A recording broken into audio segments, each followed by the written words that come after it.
Okay, let's see how this goes. We're inviting both Mariana and Ryan to join in. I am dealing with a different laptop because mine is on the fritz. So we'll see how it goes. Mariana, sure you must see me. Let me see.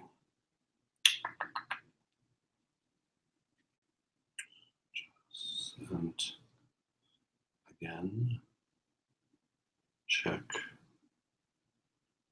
G.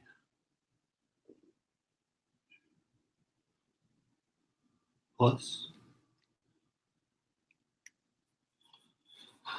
Let's see.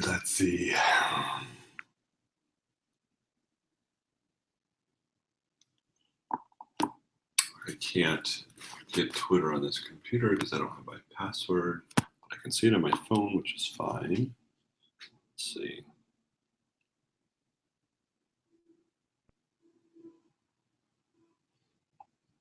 Okay.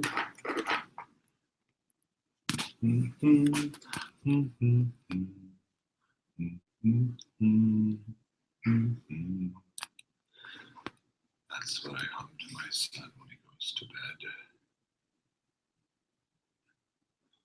Let's see if we can entertain with some enhancements. Like no.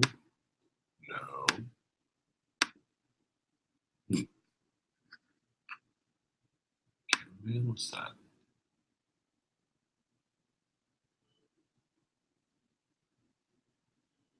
No.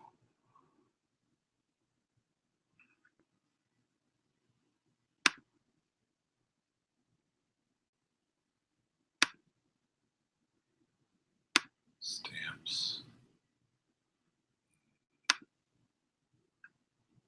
All right, let's give myself some googly eyes.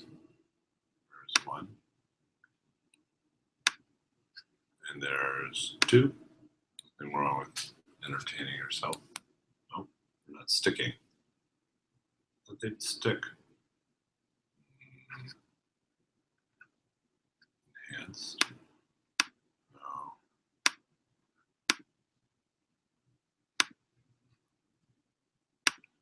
That doesn't stick.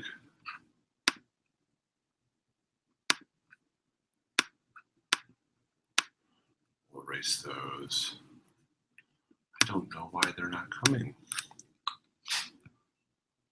What am I doing wrong?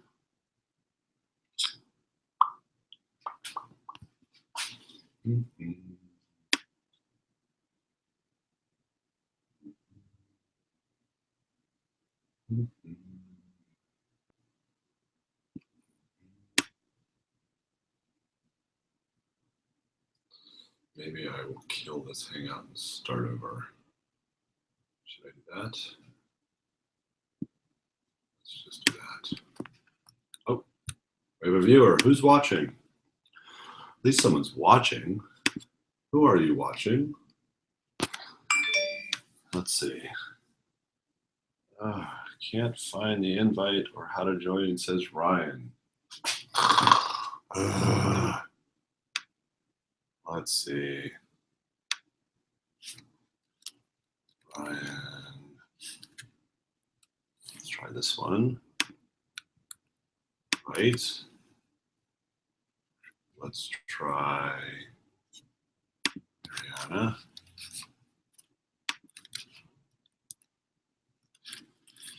Again.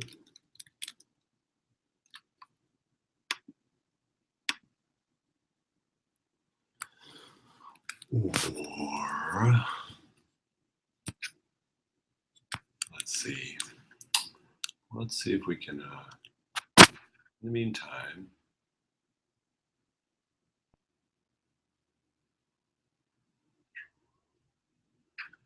watch something. Okay.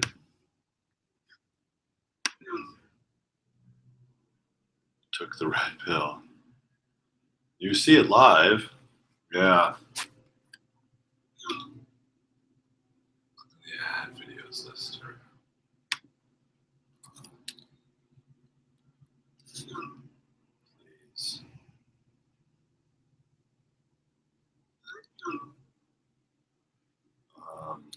Going to restart.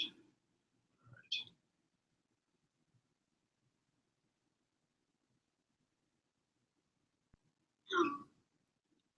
To restart.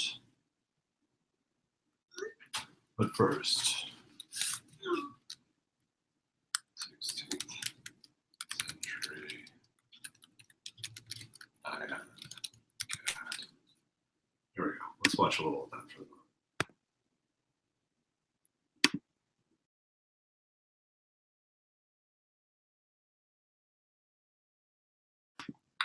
This is the Nyan cat, so might as well watch that for right now. Let's call that our technical problem cat. Let's see, link to share. All right, I'm gonna share this, Ryan, with you. Hopefully that'll my email. Let's see if that works.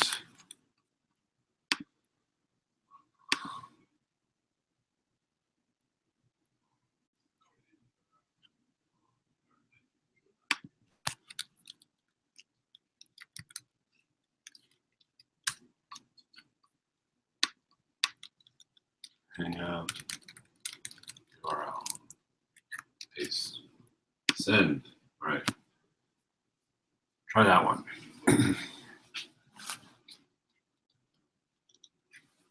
Let's find Mariana.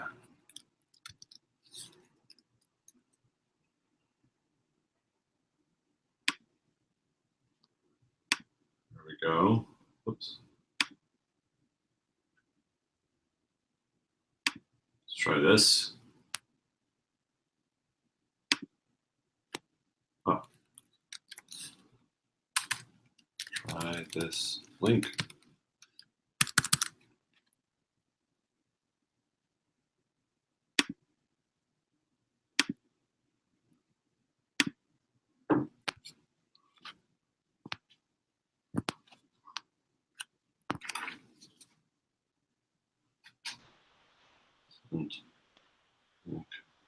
Bye. Hey. Hey, that worked. Do you like my little technical intermission there? That's great. Phew. I send it to Mariana as well via email, so hopefully that'll work. Okay, cool. All right. Do you like how you hear us over the broadcast too of the Rocket Cat? Yeah, yeah. All good. So, yeah, what happened with your laptop? Oh my God, I've got major RAM issues. You can probably maybe see it. It's on the couch behind me. Wow, The RAM's bad or the RAM slots are bad. It sucks. wow. I know. And it was doing these beep, beep, beep for a while, and I was kind of ignoring it. Yikes. Oh. Let's see. Hi. Wait, someone's joining in the chat. Let me see. Showcase. Q&A. Oh, here's the chat.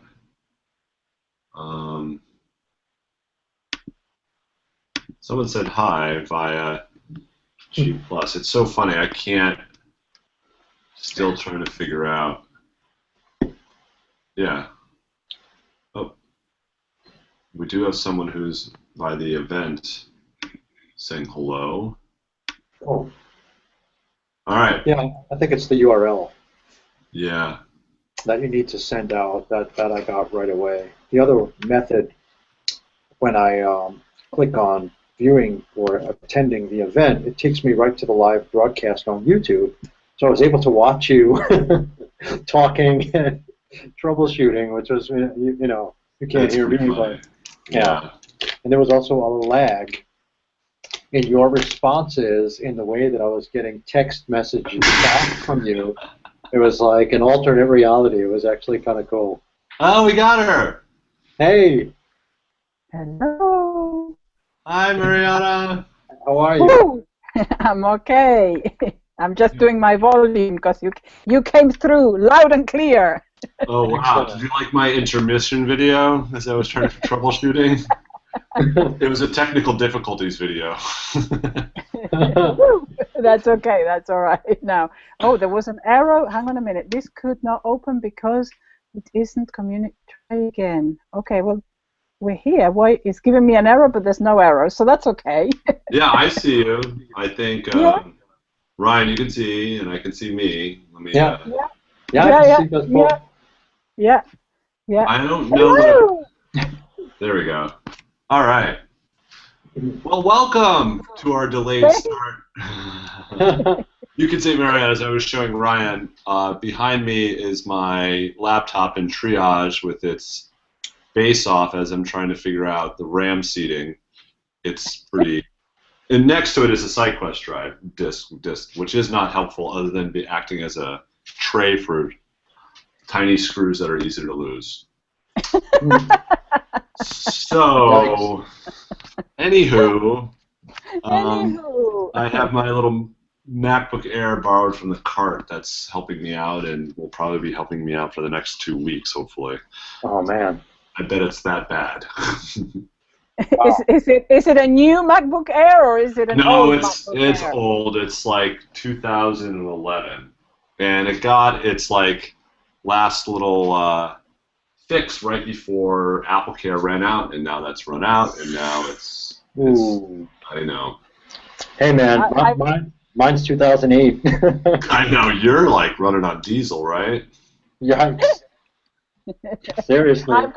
I've got a version 1 MacBook Air, and I changed its hard drive so that I had a solid state drive on it, and managed to keep it going until relatively recently. Of course, now the updates you can't load the new operating systems on it. So now I just have it as my guest computer. They can just use it for internet and things, but I can't do much with it. But I loved it. I actually did enjoy my MacBook Air a lot. Cool. Yeah. Well, I did the same thing. I did the solid state upgrade, and I'll just to geek out for a second. 1 second.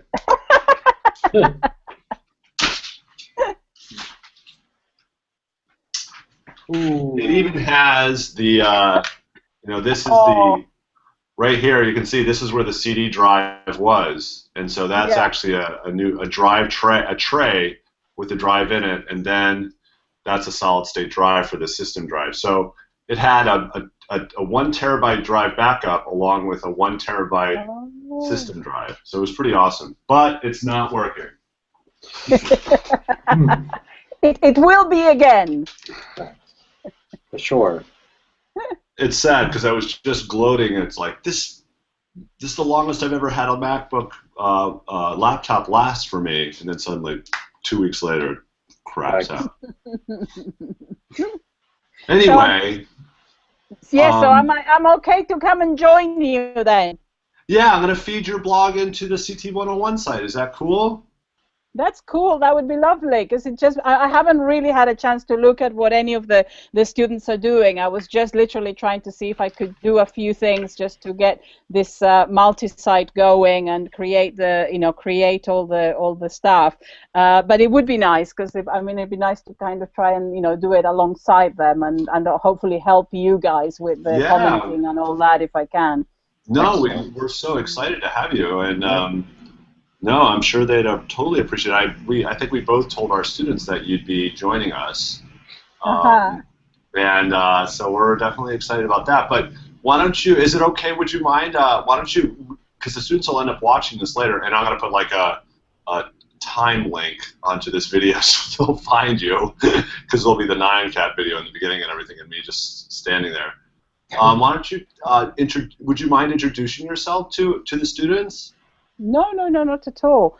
So my name is Mariana Funes. I've been around, I suppose, in the S106, which is my connection with the both of you. I have a blog on Tumblr that is the DS106 Shrink, and that is mainly because my background is psychology. I am a research psychologist, cognitive psychologist specifically, and I discovered digital storytelling, the open program, what was it, beginning a couple of years ago, let's say. It's a little bit over a year, and I've never left. I did the open course middle of last year, and it was a wonderful experience for me. I learned an immense amount. And I've just kept going in the open community and kept the Tumblr blog going, and I keep creating and making stuff, and I've been interested, I suppose, in digital storytelling, not from the perspective of work, but from the perspective of just fun. I've just been I like techie stuff. I have a background in artificial intelligence. That's the kind of research that I used to do. Awesome. And so I'm a techie, and I've come back into being a techie through doing this kind of thing that you are all covering in digital storytelling. And I've been facilitating various bits and bobs of the open community. I'm based in England, hence the accent. And I am of an Italian background, hence the colour. Not gone grey yet. No, it looks great. So, how about? Do you mind? I'm going to ask another one. How about? Why do you enjoy making stuff, and in particular, why are you compelled to keep making animated GIFs since you first started making them? I wish I could answer that question in an eloquent way. I have been trying to answer that question ever since I got interested in animated GIFs. I did not know anything at all about them, I should say, until I started doing the S106. And my first one took me about 3 weeks. Wow. And I was the most frustrating. It was Jim Groom dancing around the dot world, and I could not get Jim to dance anywhere. That's funny. I remember that one. Yeah. Okay. We had this little tiny thing of Jim just whirling around. Yeah. I put him on the Empire State Building as a King Kong. That's right, and there was a day, an assignment or a thing about having him dancing everywhere and creating the GIF, and that was the first one I think that I ever did, and I couldn't get it to work, and you would never have thought that I would be a year and a half on, and still now now my dog makes them. I put them all under GIF-a-dog on Tumblr. And I've got him making animated GIFs, and that's where I put them all. Cool. Why? I think the essence of it for me about the why they're fascinating to me is because of this capturing the moment. There is something really wonderful that happens when an animated GIF really can capture a moment. And I read somewhere, this is not mine, somebody saying when it works well, it is the kind of thing that you could watch forever, that you don't mind watching it loop forever because you think actually it's so wonderful. And I always remember that because there is that kind of sense when you make one and you think, oh, I like you just watch it and you watch it and you watch it again and you go, well, okay, that's enough in watching it. So there is something very compelling about the moment. And then there is something that I think it was you, Michael, said somewhere, which is, that also you can use it to create impossible moments. Right. Yeah. I think it's just a lovely idea that because you can manipulate the images, then it's not just about capturing what's possible, but also you can create something that is not possible. And of course, Right. That was Ryan, go ahead. yeah. Sorry. No, so that was very early. What was that app that people were using a lot and got kind of overtaken by Vine? Cinemagram, right? Yeah. Oh yes. That's what it is. And there was like a person walking into a hoop into like another time-space continuum because they disappeared into the hula hoop. Yeah, that stuff was great. Yeah. So that opens up in terms of creativity and so on. And of course, I mean, I was just going to say the ones that you make, Ryan, they are because they are from your drawings and things. So then it's entirely a kind of created thing.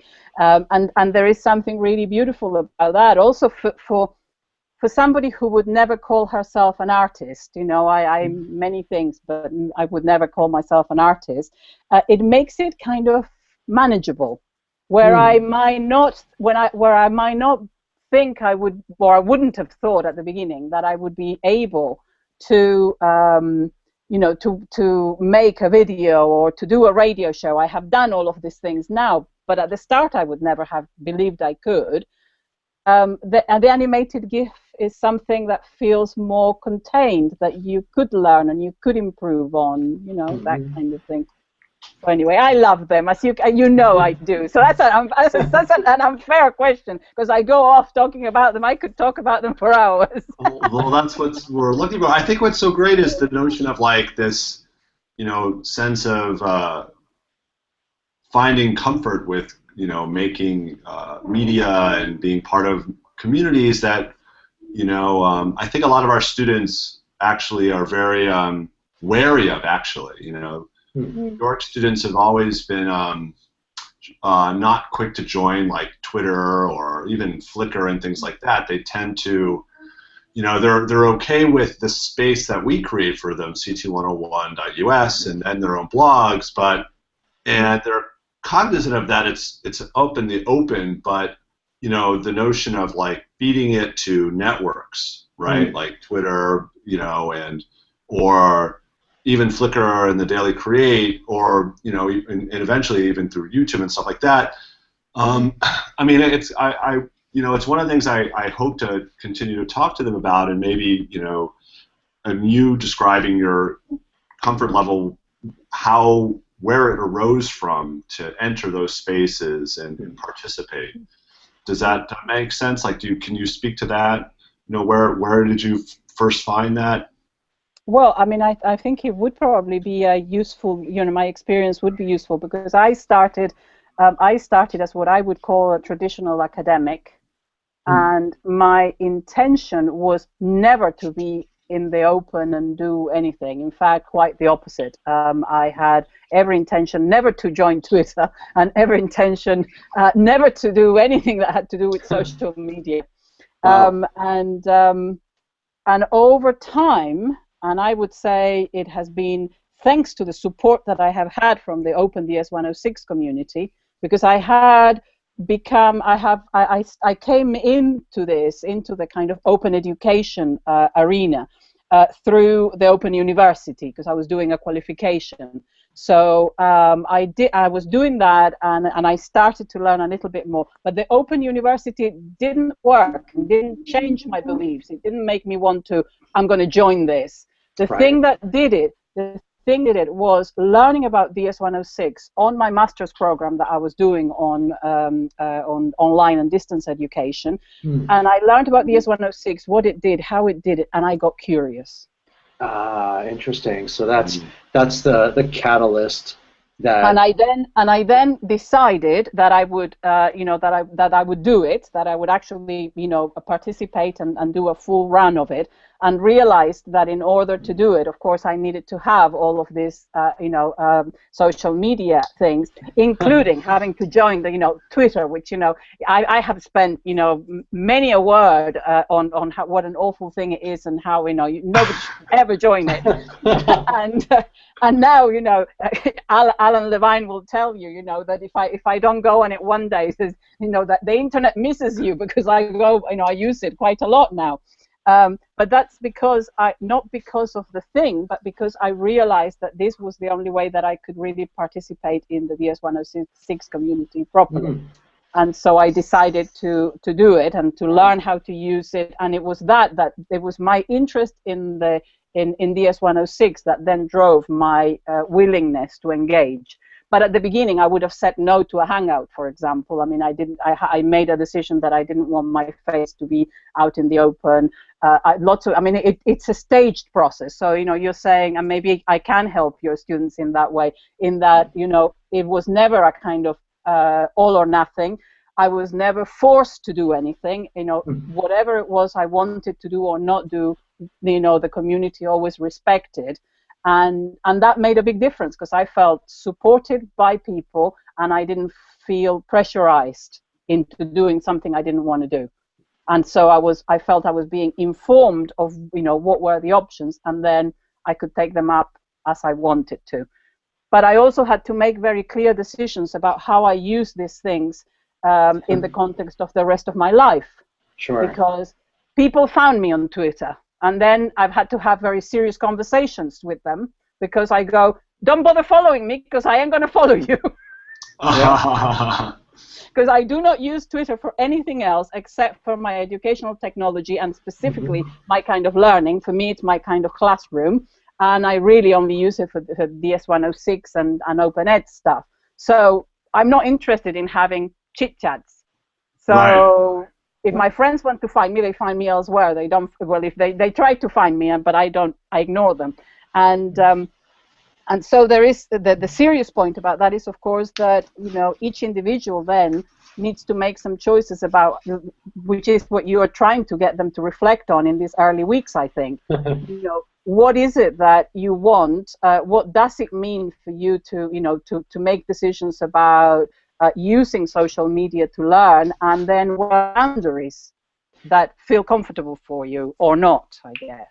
Sure, that awareness is ultimately, I think the whole reason is to make the conscious choices for how you're going to participate. It's really important. We get this all the time. Almost every student that I introduce, not even transcending beyond students to friends and colleagues or people that haven't used Twitter or social media before, and it's what boggles my mind the most is how people can adopt default thoughts, and everyone says the same thing. It's like, oh, it's just a bunch of people sharing their lunch, and it's just incredible default thought, and it blows my mind as to how many different people in different age groups will even say that to me, and it's basically a meme that people pick up and then they repeat it without actually having the experience itself. But when you kind of make that shift to becoming really aware of how you're going to use it as a tool that will contribute to your online identity and how you're going to use it to apply learning and sharing and getting the use value aspect of it brought and applied into your life, all of a sudden it becomes a whole other can of worms. And Michael and I have talked about this extensively, and really value our presence on the web, not just as artists or educators, but as people who like to create opportunities for other people and build community around that. So you summed it up really, really well of how consciously you're using it as a tool, very specifically. Fantastic. Yes. And the motivation, I suppose, for me was learning. And then, of course, because I have a technical background and because, I have always used the technology, I have always used the web for myself, but of course the social and public element is a different dimension altogether, isn't it? Yeah. But there is what I have over the last year and a half. People like the two of you, I guess, are a good example. It's people I would never have met. I have learned about whole domains of knowledge that I would never have. In your own little world, reading your own psychology journals, publishing in your own little thing. You try to read, you try to learn, but really it's often that sort of much narrower way.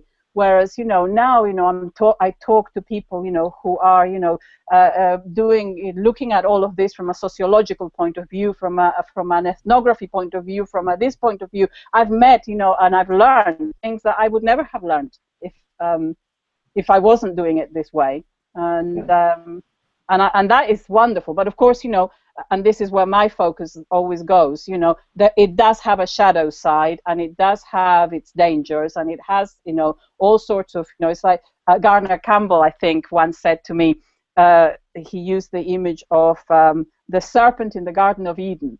And he said, well, because I was complaining about how, some of the things and the stories that you often hear offline, are really quite sad and quite painful, and and you just think, oh God, this shouldn't happen.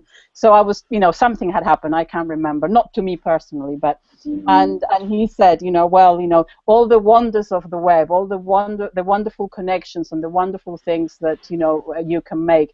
Well, it's a bit like, you always bring the serpent into the garden. That was his expression, saying basically what I would say, which is you always have a shadow side to things, which is why you need to be purposeful about what you do, how you do it, and understand what you're doing.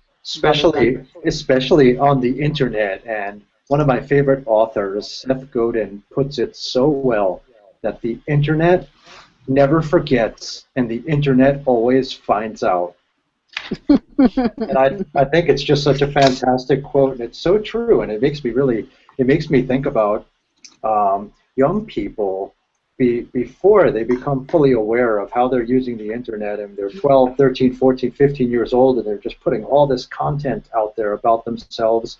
And all of a sudden, fast forward, they're 30, and half of their life from 15 years ago is just there.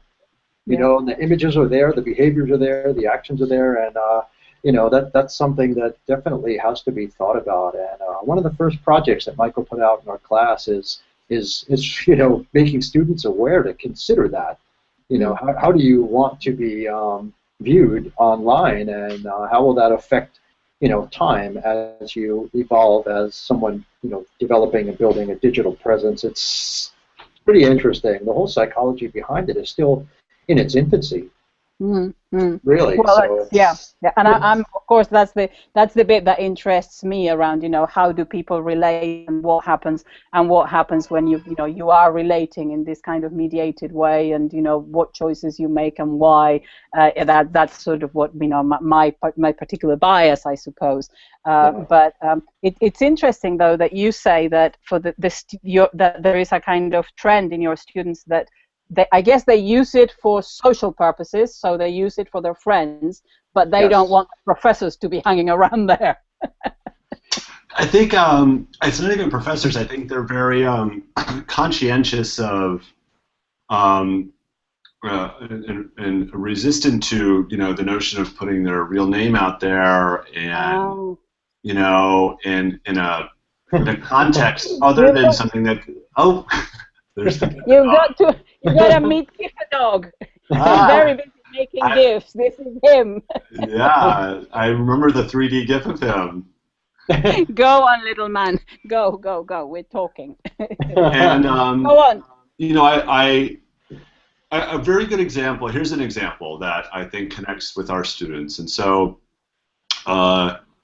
York is, a very diverse school. It's in Jamaica, Queens. If I were to describe it, it's a neighborhood that is where some of the early 20th century African American middle class settled, particularly the musical class, like a lot of jazz greats, literally had homes in this neighborhood. So it has this very rich history, African American history. And also a lot of,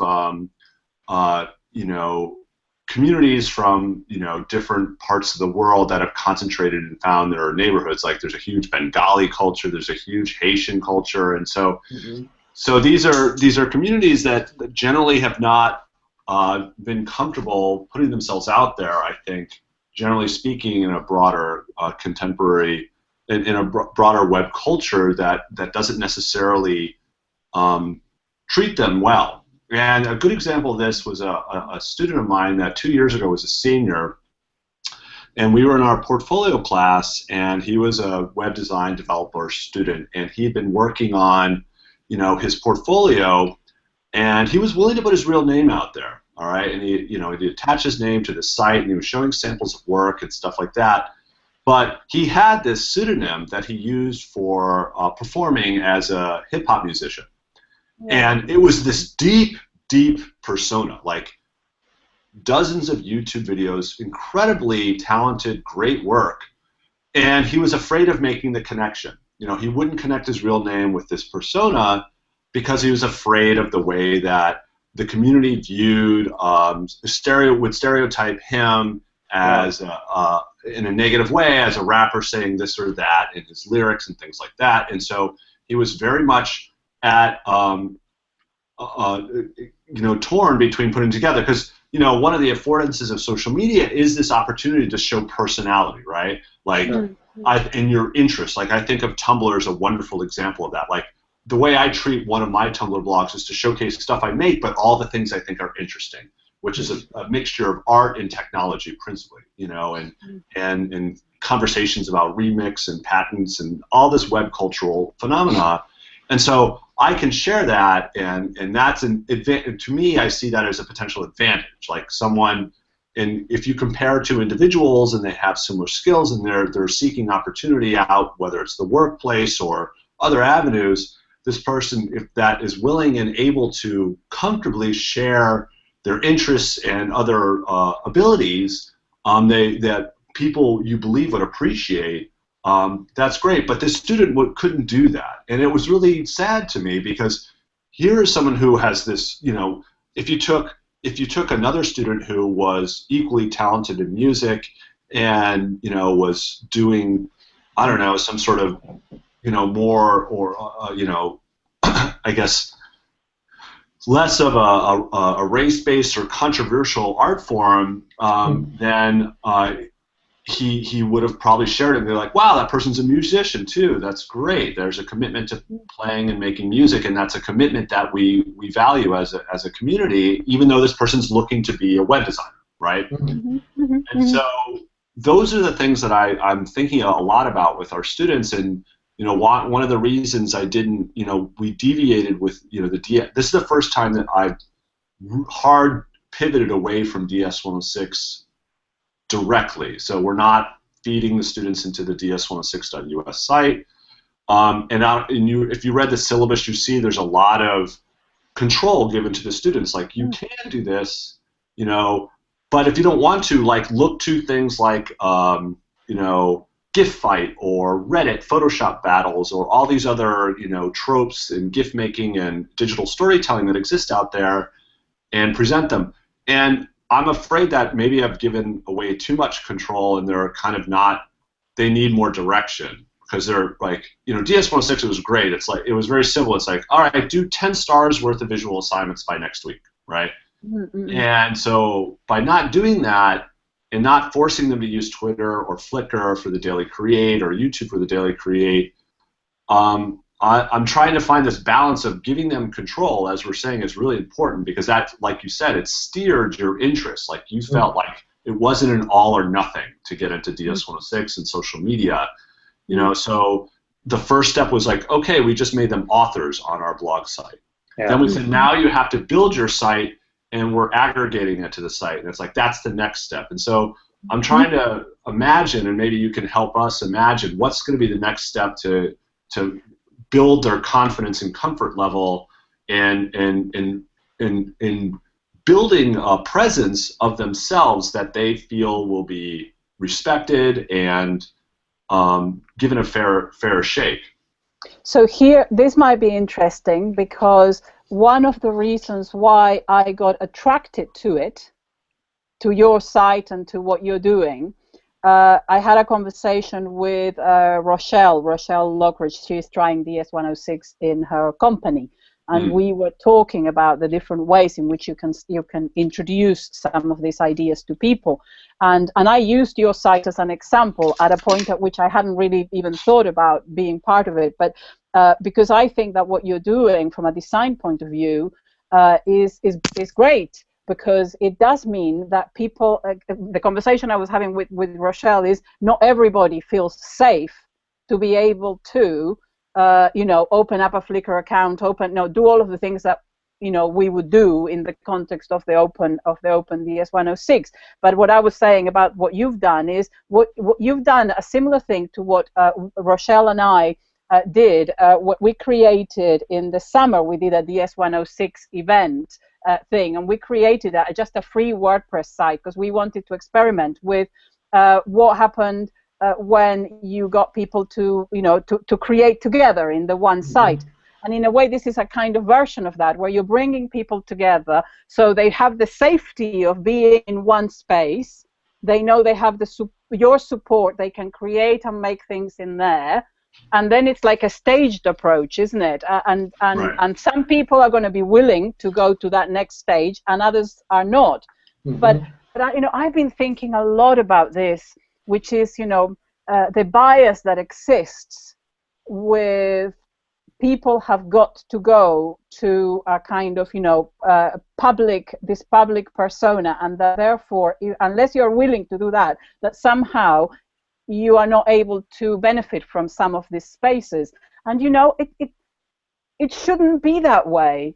People should have a way in to be able to learn, to be able to use all of the things that we take advantage of in a way that feels safe for them. And I think that what you're trying to do is a way to do that. Well, I hope. I mean, it's definitely, it's very important to me, and I think into the approach to adapt it with that in mind. Because even in like this latest version of the portfolio class, which I'm teaching this semester, which is on a different site, we were talking about, well, this is, this is your part of your capstone experience. You're about to leave.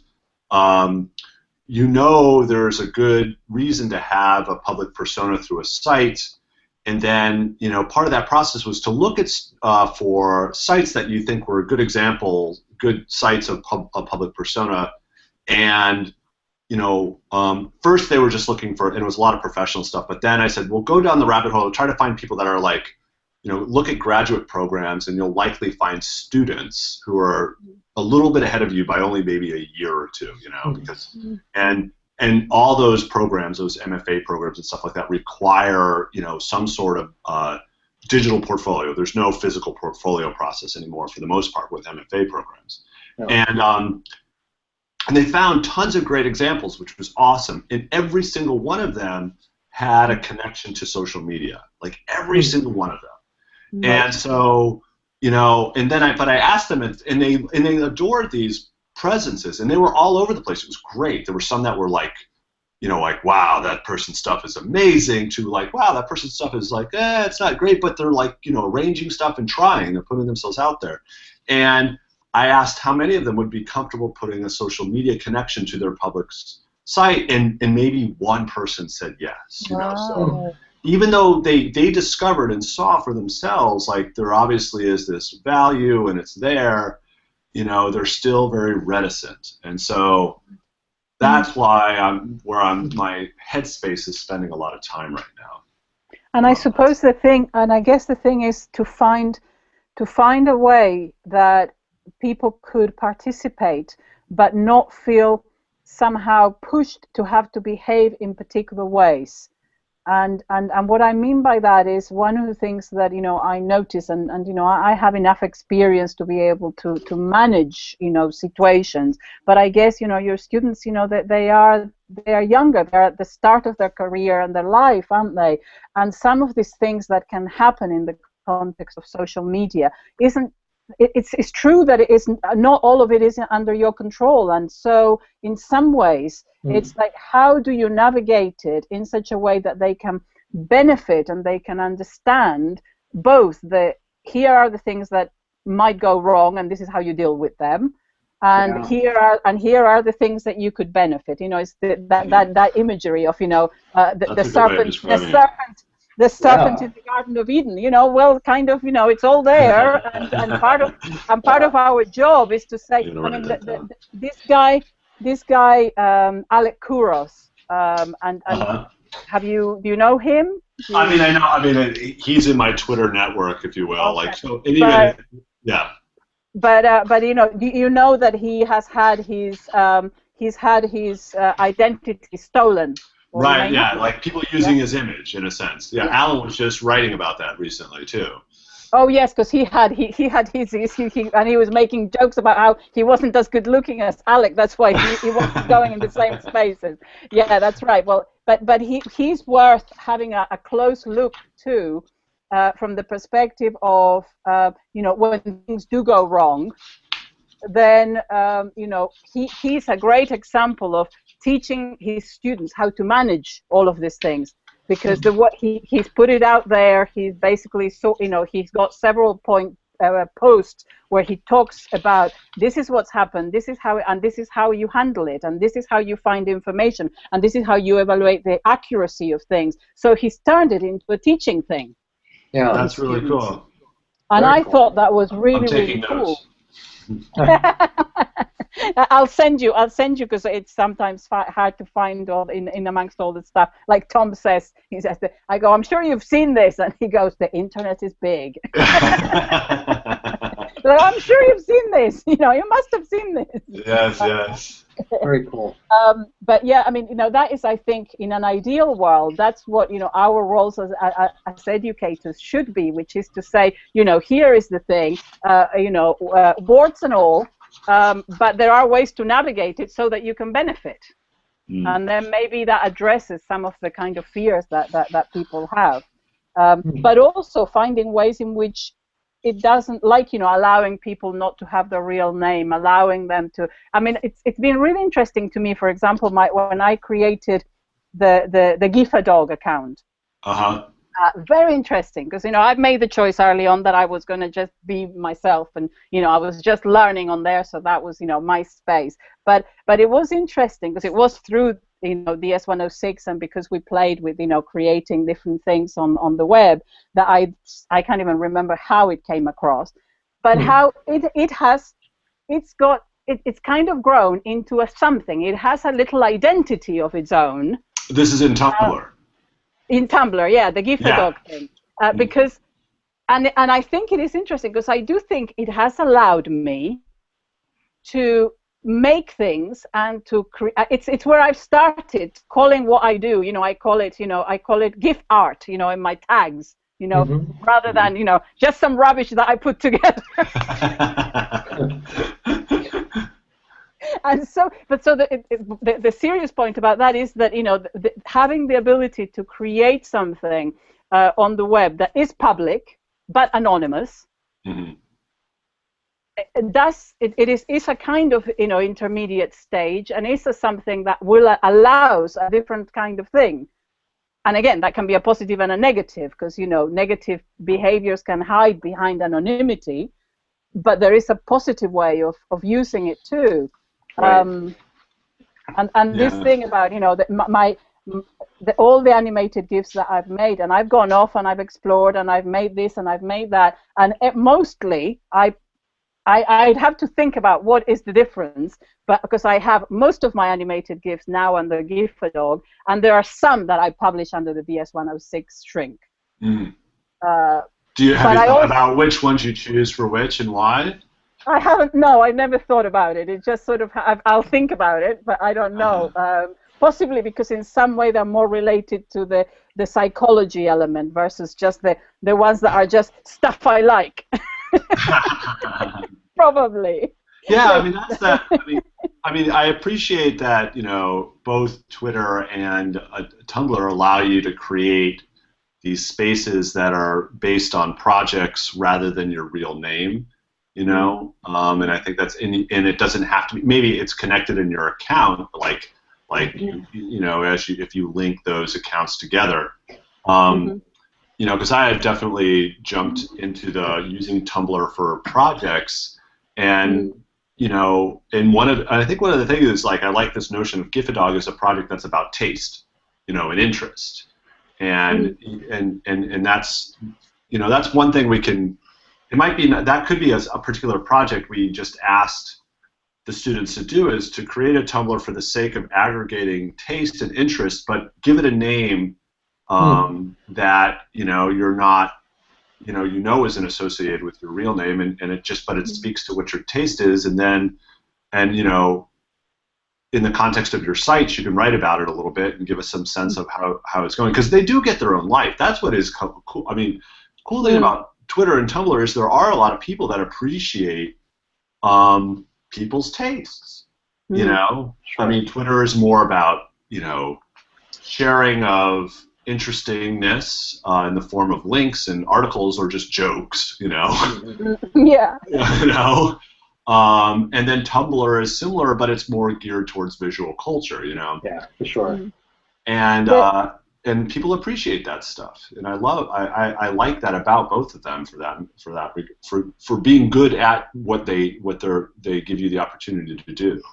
And in a way, maybe it does give your students an opportunity to experiment with, so what does it mean to, to create, an identity? And I guess this was, for me, my introduction to this was when we did, in DS-106, we did the storytelling through the web or something. There's 1 week that just essentially teaches you how to do all of these different things about how do you create a story, through using social media, using all of the different, things you can use, and it's amazing what you can do.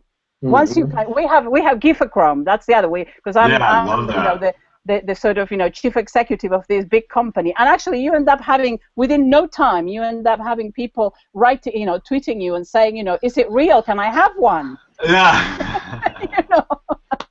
We created. I get what it did. It was basically a camera that took animated GIFs ready-made, and then we had one for children. We created all sorts of these models and all sorts of things. And it is a really kind of interesting thing in terms of just the creativity of making something up using the technology and creating the story.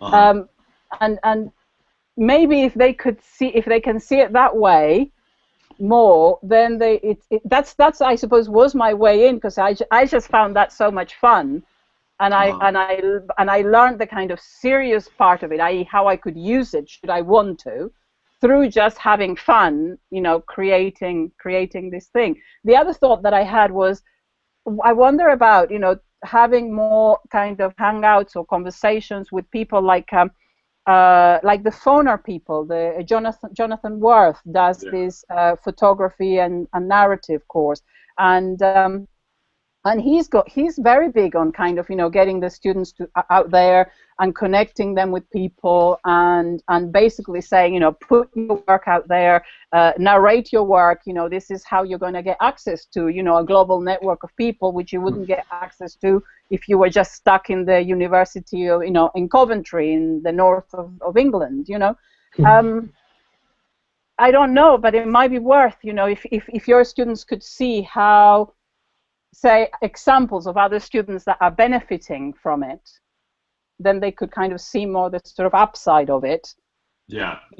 In conjunction with how do they deal? Because I guess the other point that you're raising is the cultural thing, which is not all cultures are comfortable with the sort of where the boundary between the public and the private is.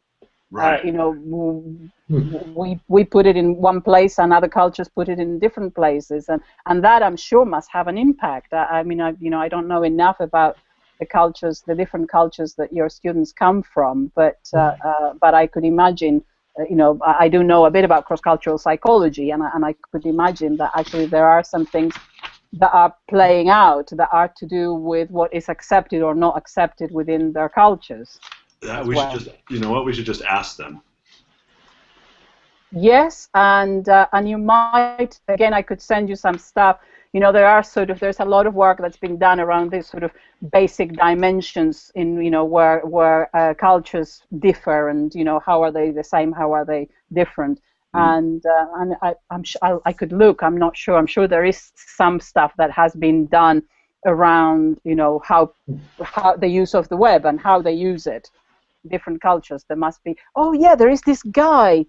Dana Boyd wrote about this one at one point too. I had them read one particular article, blog post of hers, but she also wrote when Google came out with their real name policy, I think, or I think it was because Google, kind of jumped on Facebook's bandwagon with the real name policy, and she was writing about, the need for anonymity in certain, groups for real reasons, and so I mean, I have to find that one again. I might have it tagged. I'm not sure. But I mean, I think she's got a really good sense on that stuff. I mean, it's what she really studies, particularly in younger communities. That's like her principal focus. And there is a guy that's doing, and he's on Tumblr, and I'm following him, so I will send you the link. Oh, good. They are doing. It's an anthropologist, Daniel something I want to say, an anthropologist, and he is. He's got a whole research team based in different countries in the world, studying how different cultures use social media, and it's a current thing. But as I say, I can't put my finger on that side. It's a current. They're in the middle of, and they've got about five or six different countries. And they've got people just, obviously it'd be interesting to, and I think that the research team has an academic blog, so they are actually publishing the findings as they go. Okay. So, and it's open because they believe in that and stuff. So I will find that because that might give you some insights, at least in terms of, the how it's perceived in certain cultures. Because of course that's the other thing. I mean, hell, I know that my people in my world here. And in my world, in my institution, people only this week I had a friend of mine say, "Oh yes," and because of course people don't talk to you, but they still look at your stream, don't they? And they go, "Oh yes," and somebody goes, and you must tell me at some point what is this new cult you've joined? Wow. But isn't it interesting, though? I mean, how do you I mean, I'm fine with that, and I don't have an issue with it. And so I explained, this is the cult I've joined, and this is what it does. You're welcome anytime. Yeah, you should talk to Stephen Downes about. There was a kerfluffle about Stephen Downes calling DS-106 a bit of a cult at one point, and are kind of, because they're a big part of. DS-106 was there's a lot of like making content that speaks about the community itself, right? Like posters and or Jim Broom art and all that kind of stuff. And that's how you ensure membership of the cult, of course. Exactly. And Stephen took the community to task at one point. Did he? Yeah. You should. That's a rabbit hole to go down. That happened about a good 2 years ago now, maybe even 3 at this point. And what was his argument? That it was like it was really about he was relaying it to almost like a football culture, and it was if you don't keep yelling "hort, hort, hort," then you must not be part of the team.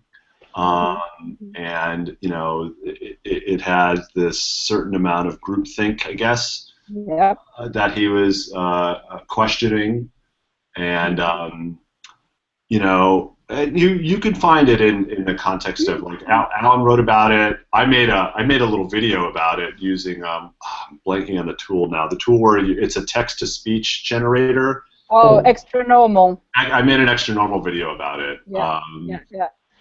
So, but you see, this is the thing that I'm interested in, and maybe now we've had this conversation, maybe there is a point at me kind of following it through a bit more, if it might be useful, because it's this thing of, the stuff that when you're part of the cult, and when you're part of the group, and when you're part of it, then, it all seems lighthearted and fun and lovely. But actually, for those people who are excluded, those people who are not part of it, those people who feel that in some way do not belong, a lot of those kinds of arguments and a lot of that kind of criticism, I think, entirely applies. And so, it is useful to think about, so how do how do we do it when, if we're wanting our students to somehow benefit from it, but also not feel that they're being marginalized when, so much of our school life and college life often is about that, and it's about learning how do you navigate the inclusion exclusion thing? You know, am I part of the group? Am I not part of the group? Which group am I part of? And how is that affected in the context of, you know, online communities? I mean, I think there is a lot of stuff that gets just brushed under the carpet under the guise of self-direction, independence, and it's just for fun, that can have, you know, pretty negative impact on people. So yes, it's an interesting thing. The belonging part. I think the fact that there's a timeline associated with anything that has to do with school is something that definitely affects things. I mean, especially our semesters are mainly 14 to 15 weeks generally. So we're trying to, you know, get in all of this information and all of this content during that time frame. Or that's how it's been done in the past. But, you know, with access to the web now and, you know, using content management systems like blogs, technically class doesn't really ever have to end. You know, especially if you're building a community. I mean, Twitter is never going to end, right? It may transcend into another platform. It's going to expand, but you know, any Twitter user can download their entire history right now and have access to look at every single tweet you've ever posted before, everything you've interacted with. So I think the fact that the internet is playing a much bigger role in education today, that kind of starts to change the game a little bit too, where a lot of times you feel like if you took a class with a great teacher and you really enjoyed it, but when the class was over, you didn't necessarily have access to the teacher or the content in the class anymore, and that's not the case today. I've got a lot of students where they're constantly reaching out to me for advice at this point, or sharing what they're doing, or interacting via social media, and that's become really crucial, and it's something that I'm also definitely spending a lot of time thinking about, this idea of, you know, that the overall transcendence of the classroom and the teacher that I started out when I started teaching was, you know, dependent on, you know, slides and, you know, handouts, where now it's ridiculous. I've got Dropbox and iCloud and, you know, can easily archive every single thing that I do, so that, you know, that initial relationship can be established, and it doesn't have to end. And even as a teacher, I feel like I don't want it to end. I'm curious. I want to know what happens to the student after our class time ends, and you know, if they're applying what we learned in class and how they're applying it and how it's working for them. And if I don't take the initiative to reach out to them, then I might not hear back from, you know, especially the ones you're mentioning, the ones that do feel excluded. And in our classes generally, especially at your college, we're dealing with anywhere between 16 to 21 students per class.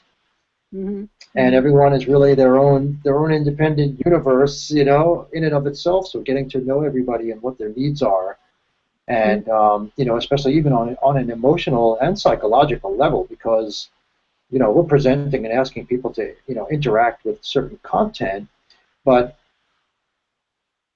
students at 18 and 19 might not even know what emotionally might trigger them. You know, what experiences they have in their unconscious that are causing them to do the assignment or not do the assignment, or share and participate and not share and participate. So there's so much individuality that goes into the whole experience in and of itself, which is why I say the internet is in its infancy. You know, we've got what happens on the screen, but there's definitely a mirror reflection to what's going on inside each and every person, that this other persona is definitely, you know, stemming from and evolving from. And, you know, like you said before, there's a shadow, and that archetype is something that's, you know, not present with our, you know, identity on the web. It certainly is, and I think for a lot of people that are using the internet for less than 15 or 20 years, you're still trying to figure that thing out. And I think that's exciting. I mean, for me, like, the psychology of who I'm becoming via a virtual identity is something that's absolutely changed my whole persona of myself in general. 15 years ago, I would have never thought in a million years that I would take such an interest in turning my manual applied arts into digital work.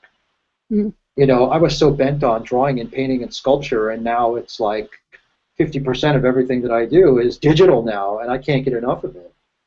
And sharing what I'm doing, so I was really struck by what you said. You said at the end when you were talking to the GIF people.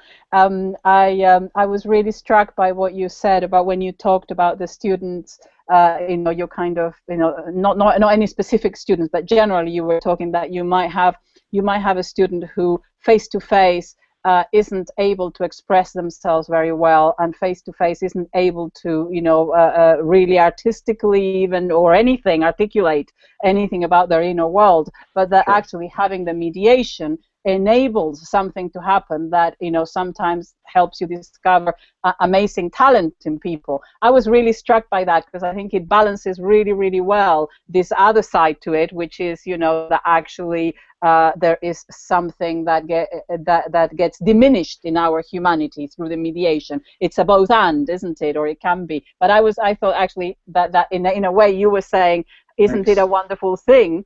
As how I understood it anyway, isn't it a wonderful thing that you've got the face-to-face, but then you can add the other element that allows you then, allows people who might not be able to express themselves when they are face-to-face or in a large group or so that, but to express themselves and to connect with, you know, their inner world, which, you know, it's a nice take on it. It's a nice way to think about it.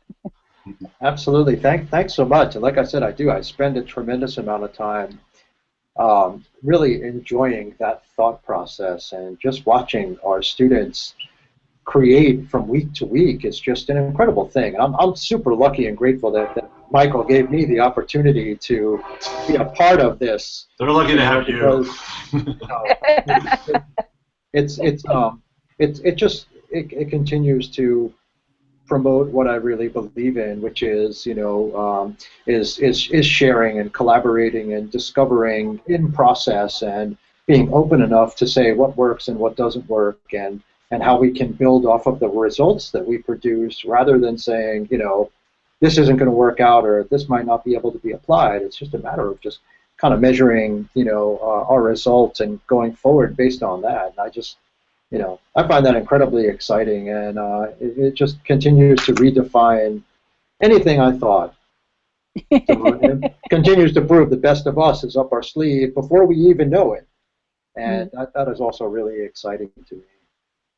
It's been, for me, it has been a wonderful thing to make, you know, to make the connections with, you know, people like yourselves and, you know, and other people I have met, because it is just, in my case, I mean, I guess some of what you describe in terms of your environment, my kind of physical environment, it is as if the web did not exist. You know, when I first went to work with them, they refused to have computers in at their desks, and they didn't even use email. So we are talking about, you know, So it is interesting to me, and it does feel sometimes like an uphill struggle for me to kind of, you know, say to them, you know, here are things that really, it is our duty of care towards our students to help them learn about this, because their life will be this, and we can't pretend that it isn't that. Yeah.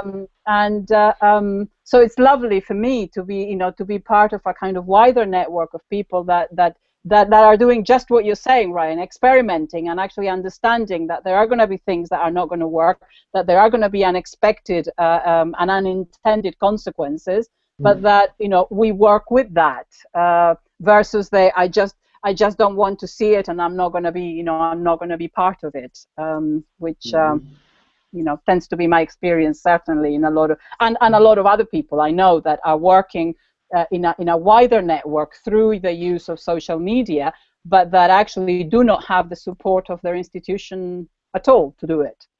So, yeah. You know what's interesting is I just noticed a couple minutes ago, it's gotten dark where you are. Yeah. There's natural light in the room and it's disappeared.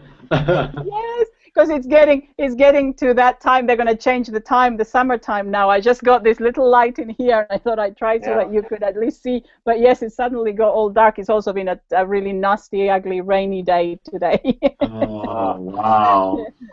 We're starting to get those now. Right, yeah. I know the time.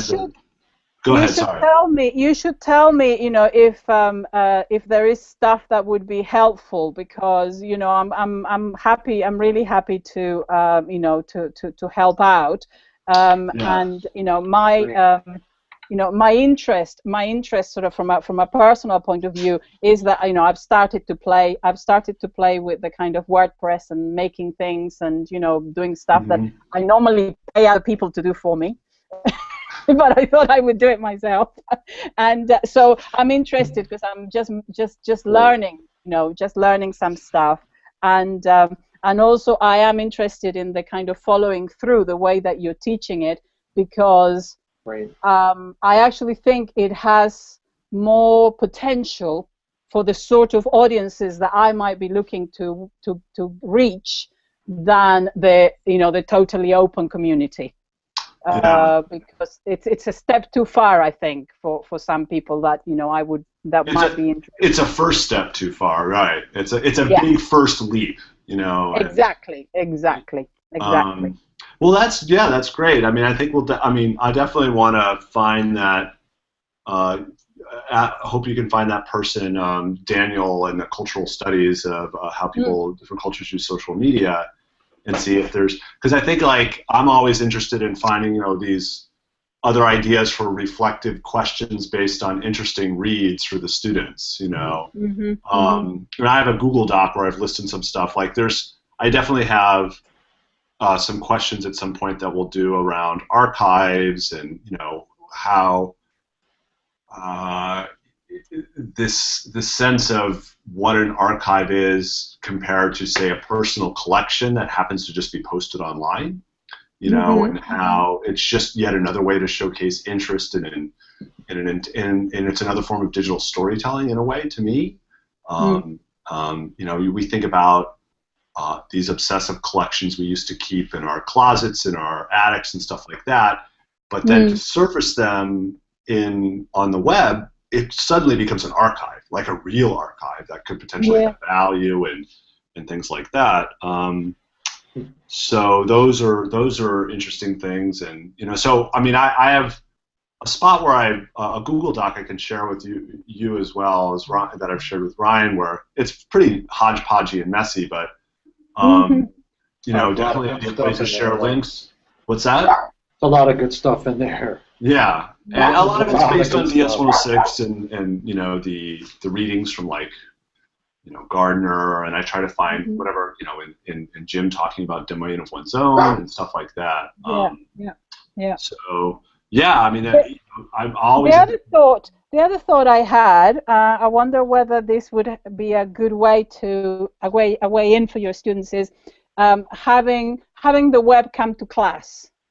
And what I mean by that is I've seen Jonathan does this very successfully, and I think it's nice. He basically takes gets people to do sort of speaking things and just come and talk to them, but they are in the class, but he sort of he has it set up so they could do like this Google Hangout, but it would be in the class.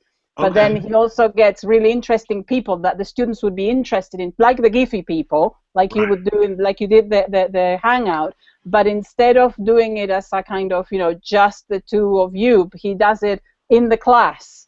So then the students get to talk to these people directly when they're having their physical event, as it were. And I thought that is a really clever thing, because it's a way of making them see that, this gives you access to all these people. So yes, you might have to think about it a bit more carefully, but it gives you access to all these people that you might love to talk to. Absolutely, it's a great idea. I've done it before several times mainly with artists that live outside of the USA on purpose, just for that reason. Just like you mentioned, this is an event that's happening in Scotland right now, and I made a connection with the artist via the web, based on the project that they shared on the web, and he agreed to talk to us, and now it's 6 to 8 hours ahead, and they're interacting with the artist, asking questions as they're looking at his work in real time too. So that's always been I find extremely intriguing for the students. In most cases, I've also had experiences where it's the exact opposite, where those students that are usually super outgoing on the web become super shy when all of a sudden the camera's turned towards them. And they just kind of clam up and they don't say anything at all, and they're just kind of nodding their head and waiting for someone else to ask a question. So it's been pretty interesting on that end. Yeah. And I guys, I hate to jump out on you guys like this, but I've got a class that I've got to. Yeah, I know. It's okay. Get to, and I've got to get in the car, and the traffic is always 50-50. So sorry to have to jump out, but no, we can. This is a good stopping point, and Mariana, thank you so much for joining us. Yeah, thank you. Pleasure. And we look forward to finding more ways to maybe we'll get you in the classroom if we can too. Yeah. Oh, that wasn't my intent, but yes, sure, you can get me in your classroom. Excellent. All right. All right. Cool. Thanks so much. I'll send you a few things as I find them. All right. Thanks, Mariana. Bye. All right. Great, guys. Take care, guys. Bye. So long.